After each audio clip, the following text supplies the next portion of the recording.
Hello class, मैं प्रशांत पाठक और ये वीडियो नंबर 4। क्लास हम इस वीडियो में फॉरेन ट्रेड के बारे में डिस्कस करने वाले हैं कि ईव ऑफ इंडिपेंडेंस पर इंडियन फॉरेन ट्रेड की सिचुएशन कैसी थी। स्वतंत्रता प्राप्ति के समय भारतीय विदेशी व्यापार की स्थिति कैसी थी।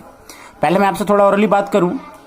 स्वतंत्रता प्राप्ति के समय भारतीय विदेशी व्यापार की स्थिति को समझने से पहले आपको यह देखना होगा कि इंडियन फॉरेन ट्रेड बहुत पास्ट टाइम से, बहुत पीछे से जो है इंपॉर्टेंट ट्रेडिंग नेशन की फॉर्म में इंडिया जो है जाना जाता था। मतलब भारत की पहचान जो है एक ट्रेडिंग नेशन, मतलब व्यापारिक देश के रूप में बहुत पीछे से होती थी, बहुत पहले से होती थी। लेकिन जैसा कि आपको पता है कि 1757 में हमारे यहाँ पे कॉलोनियल पीरियड, मतलब कि औपनिवेशिक शासन प्रारंभ हुआ और आफ्टर कॉलोनियल पीरियड, औपनिवेशिक शासन के स्टार्ट होने के जस्ट बाद से जो विदेशी सरकार है, जो ब्रिटेन सरकार है, उसकी नीति प्रतिबंधात्मक नीति रही, मतलब रिस्ट्रिक्टिव पॉलिसी हमेशा हमारे लिए रही। और उनकी रिस्ट्रिक्टिव पॉलिसी की वजह से भारतीय विदेशी व्यापार की आकार आकृति पर, मतलब कि कंपोजिशन एंड वॉल्यूम पे, स्ट्रक्चर पे, संरचना पे बहुत बुरा प्रभाव पड़ा। तो हम इसमें वही डिस्कस करने वाले हैं कि किन पॉइंट्स की वजह से जो है इंडियन फॉरेन ट्रेड की सिचुएशन खराब हुई और इंडियन फॉरेन ट्रेड की सिचुएशन कैसी थी। तो 3 मेजर पॉइंट्स हम इसमें डिस्कस करेंगे। सबसे पहला रहेगा कि इंडिया एक्सपोर्टर बना प्राइमरी प्रोडक्ट का और इंपोर्टर बना फिनिश गुड्स का, मतलब भारत निर्यातक बन गया था कच्चे माल का और आयातक बन गया था तैयार माल का। उसके बाद दूसरा पॉइंट जो हमारा रहेगा वो ये रहेगा कि इंडिया का फॉरेन ट्रेड, भारत का विदेशी व्यापार कॉलोनियल पीरियड में सिर्फ एक ही कंट्री के साथ मेनली हुआ करता था, मतलब कि मोनोपोली कंट्रोल सिर्फ एक ही कंट्री के साथ था और वो कौन था, तो ब्रिटिश रूल। मतलब सिर्फ इंडिया का विदेशी व्यापार मेजर तौर पर ब्रिटिश सरकार के साथ हुआ करता था।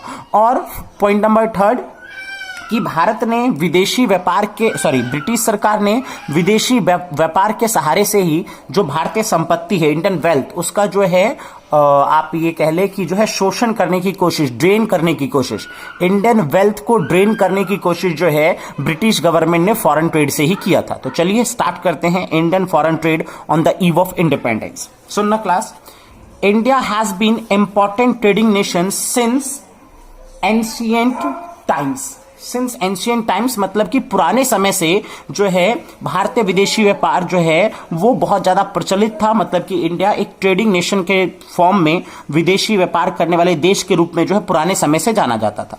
लेकिन क्या कहता है, however the restrictive policy adopted by the colonial government, जो कॉलोनियल गवर्नमेंट थी, विदेशी सरकार मतलब कि ब्रिटेन सरकार, उनकी रिस्ट्रिक्टिव ट्रेड पॉलिसी, हिंदी प्रतिबंधात्मक व्यापार नीति की वजह से, उनकी रिस्ट्रिक्टिव ट्रेड पॉलिसी की वजह से इंडियन फॉरेन ट्रेड के स्ट्रक्चर, कंपोजिशन एंड वॉल्यूम, संरचना, आकृति और आकार पे जो है इंडियन फॉरेन ट्रेड के बहुत ज्यादा एडवर्स इफेक्ट रहा, मतलब कि प्रतिकूल प्रभाव पड़ा। मैं रिपीट करता हूं, भारत की पहचान एक ऐसे देश के रूप में थी जो विदेशी व्यापार के फॉर्म में फॉरेन ट्रेड के लिए बहुत ज्यादा पॉपुलर था। लेकिन कॉलोनियल गवर्नमेंट की रिस्ट्रिक्टिव ट्रेड पॉलिसी, प्रतिबंधात्मक नीति की वजह से जो है इंडियन फॉरेन ट्रेड पर एडवर्स इंपैक्ट पड़ा। भारत के विदेशी व्यापार के आकार, आकृति और जो संरचना है, जो स्ट्रक्चर है, कंपोजिशन और वॉल्यूम है, उस पर बहुत ज्यादा नेगेटिव इंपैक्ट पड़ा। तो अब इसके लिए रिस्पॉन्सिबल पॉइंट्स एक एक करके हम डिस्कस करते हैं। सबसे पहला पॉइंट है आपका, इंडिया जो है एक्सपोर्टर था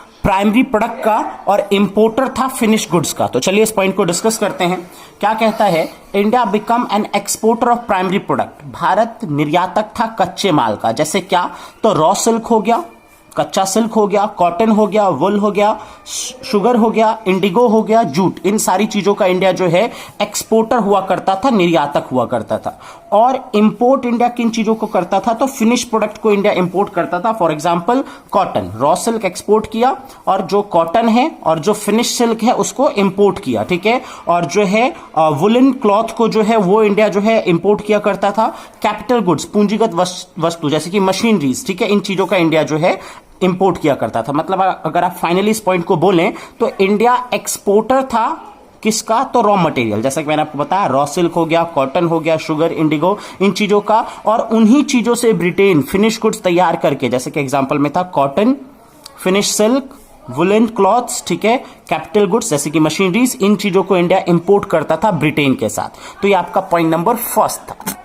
बस सेकंड कि भाई फॉरेन ट्रेड की पोजीशन किस तरीके की हो गई थी, उसके लिए रिस्पॉन्सिबल पॉइंट नंबर सेकंड कि monopoly control of British rule. कहने का सीधा मतलब कि इंडिया के फॉरेन ट्रेड पे, इट मींस कि इंडिया के एक्सपोर्ट और इंपोर्ट पे, निर्यात और आयात पे मोनोपोली कंट्रोल, एकाधिकार नियंत्रण बना रखा था ब्रिटिश रूल ने।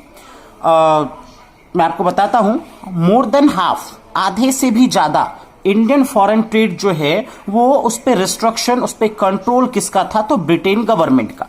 और क्या कहता है कि रेस्ट, जो थोड़ा बहुत फॉरेन ट्रेड बच गया, हाफ से भी ज्यादा कंट्रोल में है ब्रिटिश गवर्नमेंट के, और जो रिमेनिंग फॉरेन ट्रेड है, जो रेस्ट फॉरेन ट्रेड है, वो इंडिया कुछ कंट्रीज के साथ कर लिया करता था, जैसे कि चाइना, श्रीलंका और ईरान। मतलब थोड़ा बहुत फॉरेन ट्रेड इंडिया को करने का राइट था कॉलोनियल पीरियड में, थोड़ा बहुत बस, किसके साथ, तो चाइना, श्रीलंका और ईरान के साथ। और मैक्सिमम फॉरेन ट्रेड, ज्यादा से ज्यादा फॉरेन ट्रेड जो है इंडिया, वो किसके साथ किया करता था, तो ब्रिटेन के साथ। तो इसलिए बोला जाता है कि हाफ से भी ज्यादा फॉरेन ट्रेड इंडिया का ब्रिटेन के साथ था।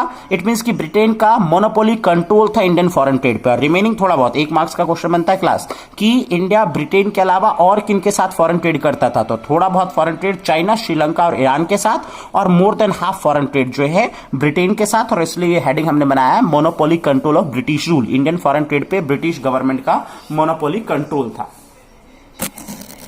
ये जो मोनोपोली कंट्रोल ब्रिटेन गवर्नमेंट का इंडियन फॉरेन ट्रेड पे बना, उसके लिए एक पॉइंट और रिस्पॉन्सिबल है। 1869 में एक वाटरवे, पानी का रास्ता ओपन हुआ जिसका नाम था स्वेज कैनाल। स्वेज कैनाल के ओपन होने की वजह से डायरेक्ट शिप रूट जो है वो इंडिया और ब्रिटेन के बीच जो है वो स्टार्ट हो गया। मैं स्वेज कैनाल के बारे में आपसे जो है वीडियो के लास्ट में दोबारा बात करूंगा। अभी सिर्फ मैं ये कह रहा हूं कि ब्रिटेन गवर्नमेंट का मोनोपोली कंट्रोल बनने के पीछे एक पॉइंट रिस्पॉन्सिबल था, वो पॉइंट था स्वेज कैनाल। 1869 में स्वेज कैनाल के स्टार्ट होने की वजह से शिप का डायरेक्ट रास्ता ब्रिटेन से इंडिया की तरफ हो गया। मतलब कि डायरेक्ट रूट होने की वजह से बहुत आसानी से ब्रिटेन जो है इंडिया के साथ फॉरेन ट्रेड कर पा रहा था और अपनी मोनोपोली कंट्रोल को बना पा रहा था। तो ये आपका पॉइंट नंबर 2 था। पॉइंट 3 की तरफ बढ़ते हैं। पॉइंट 3 है आपका drain of Indian wealth during the British rule. कहने का साफ मतलब कि जब तक इंडिया में ब्रिटिश रूल रहा तब तक इंडिया के वेल्थ का, इंडिया की संपत्ति का, इंडिया की वेल्थ का, संपत्ति का ड्रेन, मतलब कि जो है लगातार शोषण करते रहे कौन, तो ब्रिटिश गवर्नमेंट। कैसे, तो फॉरेन ट्रेड के थ्रू। कहने का साफ मतलब कि फॉरेन ट्रेड के थ्रू ब्रिटेन इंडिया की वेल्थ का जो है वो ड्रेन किया करता था। कैसे, जरा समझना। जैसा कि हम पहले ही जान चुके हैं कि इंडिया क्या था, एक्सपोर्टर था रॉ प्रोडक्ट का। जैसे कि अभी हमारी बात हुई भी थी कि जितने भी रॉ मटेरियल है उनका इंडिया एक्सपोर्टर था, और इंडिया इंपोर्टर था फिनिश गुड्स का। मतलब इंडिया बहुत बड़ी मात्रा में एक्सपोर्ट करता था ब्रिटेन को रॉ मटेरियल, रॉ प्रोडक्ट, और इंपोर्ट करता था बहुत लार्ज क्वांटिटी में फिनिश गुड्स। तो इसका इंपैक्ट ये रहा कि ह्यूज एक्सपोर्ट सरप्लस लगातार इंडिया में बना हुआ था। ह्यूज एक्सपोर्ट सरप्लस का मतलब है कि इंडिया का एक्सपोर्ट लगातार ग्रेटर देन था इंडिया के इंपोर्ट से। तो एक्सपोर्ट सरप्लस होने की वजह से, जो ट्रेड करने की वजह से जो एक्स्ट्रा पैसा आता था, उस एक्सपोर्ट सरप्लस के एक्सेस फंड का ब्रिटेन लगातार अपने बेनिफिट के लिए, अपने फायदों के लिए यूज कर रहा था। किन फायदों पे ब्रिटेन इन पैसों को खर्च करता था, तो पॉइंट नंबर 1 जो मैं आपको क्लियर करूं, तो ब्रिटेन गवर्नमेंट की इंग्लैंड में जो ऑफिस हुआ करते थे, जो ऑफिस सेटअप हुआ करता था ब्रिटिश गवर्नमेंट का इंग्लैंड में, तो उस ऑफिस के एक्सपेंडिचर को मेंटेन करने में इस सरप्लस से आने वाले पैसों को ब्रिटेन यूज करता था। दूसरा, ब्रिटेन जिन कंट्रीज के साथ वॉर कर रहा था, लड़ाई कर रहा था, उन लड़ाई के खर्चों को मेंटेन करने के लिए सरप्लस से आने वाले पैसों को यूज करता था। और उसके अलावा जो इनविजिबल आइटम्स होते थे, अदृश्य वस्तु, इट मींस की सर्विसेज, अगर ब्रिटेन को किसी भी कंट्री से किसी तरीके की कोई सर्विस लेनी होती थी, तो उस सर्विस को लेने के लिए भी जो इंडियन फॉरेन ट्रेड से सरप्लस अर्न करता था ब्रिटेन, उस सरप्लस के पैसों को ब्रिटेन यूज किया करता था। तो ये था आपका Indian foreign trade on the eve of independence. उसके अलावा जैसा कि मैंने आपको पॉइंट नंबर 2 में कहा कि स्वेज कैनाल के बारे में हम इंडिविजुअल स्टडी करेंगे, तो आओ जरा देखते हैं। मैं आपको क्लियर करूं सबसे पहले एक डेट। स्वेज कैनाल 1869 में जो है स्वेज कैनाल का जो है स्टार्टिंग हुआ। स्वेज कैनाल एक आर्टिफिशियल वाटरवे था। आर्टिफिशियल वाटरवे मतलब पानी का एक रास्ता जो था, उसको नाम दिया गया स्वेज कैनाल। 1869 में स्टार्ट हुआ। इसके होने से फायदा क्या हुआ, तो डायरेक्ट ट्रेड रूट ओपन हो गया। जो ट्रेड करना है वो बहुत ज्यादा सीधा हो गया, डायरेक्ट हो गया। किसके लिए, तो ब्रिटेन के लिए। किसके साथ, इंडिया के साथ। देखो क्या लिखता है, direct trade route for ship operating between Britain and India. Suez canal एक आर्टिफिशियल वाटरवे था जिसकी वजह से ब्रिटेन का इंडिया के साथ ट्रेड करना डायरेक्ट पॉसिबल हो पाया, शिप ऑपरेशन पॉसिबल हो पाया, मतलब कि अब इंडिया को जो है अब ब्रिटेन को इंडिया आना बहुत सीधा पड़ता था। पहले क्या होता था, इंडिया को अफ्रीका के रास्ते से जो है एक सेल करके, सेल मतलब यहां पे चक्कर होता है, तो एक सेल लगा के, एक चक्कर लगा के अफ्रीका के रास्ते से ब्रिटेन को इंडिया तक आना पड़ता था। लेकिन स्विज कैनाल के स्टार्ट होने के बाद से अब वो रास्ता अवॉइड किया ब्रिटेन ने, मतलब avoid need to sail around Africa. अब इंडिया आने के लिए अफ्रीका का चक्कर लगाने की ब्रिटेन को कोई जरूरत नहीं थी। और इससे ब्रिटेन को फायदा क्या हुआ, तो ब्रिटेन का इंडिया के साथ फॉरेन ट्रेड करने के लिए जो ट्रांसपोर्टेशन कॉस्ट था, यातायात लागत, मतलब उनके शिप्स को चलने के लिए जो ऑयल चाहिए था, उस ऑयल का खर्चा जो है ब्रिटेन का कम होना स्टार्ट हो गया। और इस वजह से स्विज कैनाल आने की वजह से ब्रिटेन के लिए इंडिया से फॉरेन ट्रेड करना सिंपल भी हो गया और चीपर भी हो गया। ठीक है, तो ये था आपका Indian foreign trade on the eve of independence.